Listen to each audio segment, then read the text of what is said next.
and you're gonna have a worksheet so you can look over it afterwards. But I have Elizabeth here so that we can go through these positions together. So the Miles circuit was put together by a doula who saw that, you know, sometimes if the babies, we talk about how baby has to move in different positions to be born. So if the baby, I don't want to say stuck because that sounds pretty dramatic, but the baby has to get their head in just a certain position. And so sometimes labor is like getting stronger and stronger, and then it just kind of like, it's like, why aren't we giving birth yet? Why is it kind of slowed down? And it's really hard to describe, but as the laboring woman, you might just notice that. So sometimes the baby is just not getting into position. So the Miles circuit was created to kind of give the baby a chance to restart, to kind of help them get into position. So we don't know exactly what position the baby's in, but we know something is a little amiss, and that's when you might do the Miles circuit. But you can really do it anytime. It's not going to cause any harm, so you don't have to overanalyze it. But it's a nice tool to have in your tool bag and have literally the printout available so you can say, oh, okay, we'll try the Miles circuit. Like maybe labor's going on for a long time and your care provider's talking about starting Pitocin or even a C-section, like, oh, this is going on too long.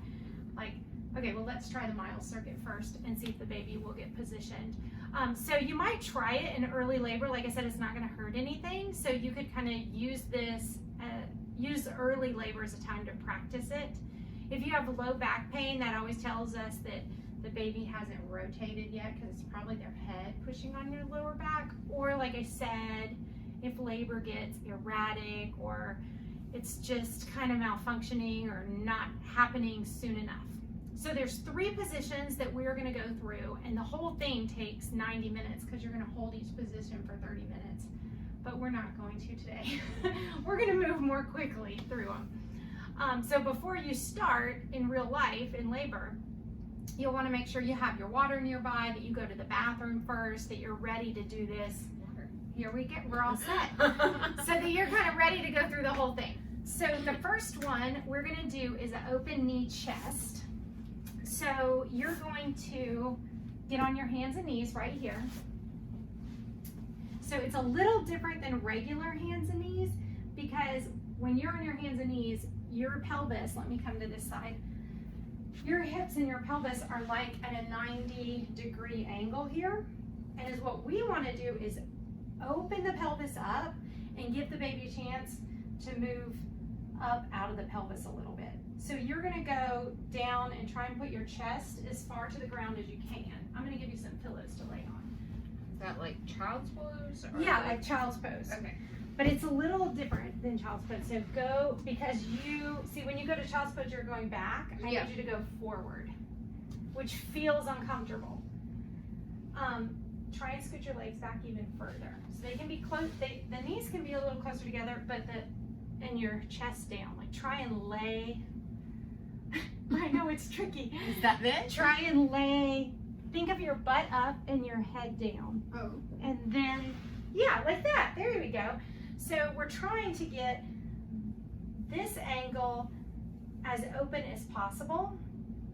And the idea is to get the baby to move out of the hips and move forward. And later on when I get the rebozo, I'll show you some more ideas of how you can kind of get the baby up out of there. So if you're a support person and mom is in this position, you might just be putting a warm compress on her back, rubbing her lower back right here, putting a little pressure right there on the lower back, but just being there as support. This isn't a super comfortable position to be in. So it can be hard to hold it for 30 minutes. It's not like child's pose where you're totally relaxed. So you kind of play with it a little bit and see how you can get as supported as possible. But the idea is you have a contraction, and instead of the baby just being pushed down, the baby gets loosened up and moves up this way a little bit, up into your body instead of so far down in your pelvis. So you will hold that one for 30 minutes, and then we'll move to the next one. So you can get up.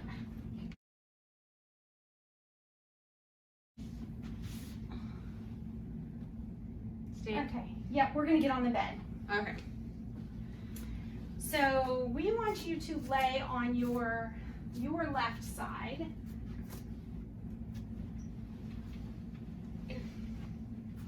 And let's give you this one pillow. Yeah, let me move the camera up. Just the one. One pillow for you. Now, so it's an exaggerated side line. So this is just how you might lay if you are comfortable. Is what's Right. exaggerated about it is we want you to roll as far forward as possible. I need to like Scoot back that way. Okay. And give me these pillows. We're gonna put the pillows between your legs. So, Like that. yep, and then this pillow as high up as we can get it. So bring this leg up and as close to your head as you can get it. So it's a big stretch. And this leg as straight as you can get it. And then just think about rolling forward like you're trying to lay on your belly. Yeah, yep. So now we've gotten the baby in the knee chest. We got the baby up out of the pelvis a little bit. And now we're just kind of resting with this open pelvis shape that's giving you a good stretch. So you should be really relaxed. You might fall asleep in labor in this position. But the key is rolling all the way forward, leg up and leg down. Yeah, But it is more comfortable than the other one. yes. So after that one, feeling like a lot of work and you're like, are we done yet? Then this one, you'll be like, okay, I can totally relax into this one and hold this position. Okay, so we do 30 minutes of this. Okay, so we went and grabbed just a regular chair, and there's a few different ways you can do this last step. So just quick review, we did 30 minutes of the open knee chest with that wide angle of the hip, and then we did 30 minutes of the exaggerated side lying, and now we're gonna do 30 minutes of basically asymmetrical movement. So if you have stairs in your house, you can walk up stairs. If you are outside, you could walk on a curb down the street. But a lot of times you're doing this in a hospital room or a room that you're laboring in, and you might not have those things. So a chair will work fine. So we grabbed a chair, and the key here is asymmetrical, meaning one leg is doing one thing and another leg's doing something else. So we want this toe to be pointed this way and your hips to be pointed this way. So if you're doing this on a curb, you're doing the same thing. And if you're doing it on stairs, you're walking up the stairs sideways, like maybe 2 stairs at a time. Like you put your foot up the 2 stairs and you're just kind of, I don't know, I think of crab walking, you're walking sideways. So go ahead and stand on this side. And do that. Yep. Foot pointed that way, hips turned this way. So you're like feeling the, Like there's a stretch here. yeah, and you're feeling the pelvis open.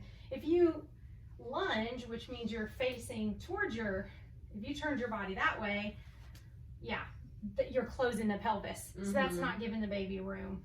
And since we're doing this for a purpose, we're not just doing this to see what Exercise. feels good. We're doing this for a specific purpose, and that's to give baby room in the pelvis to get in whatever position she needs to get into. So you would hold this. The whole thing is going to be 30 minutes. But since we're not on stairs, we're not just walking, you maybe do this for one contraction and then go over, bring your foot down, go over to the other side and put this foot up. Okay, so you would do one contraction and then just swap back and forth. And again, the pelvis is open.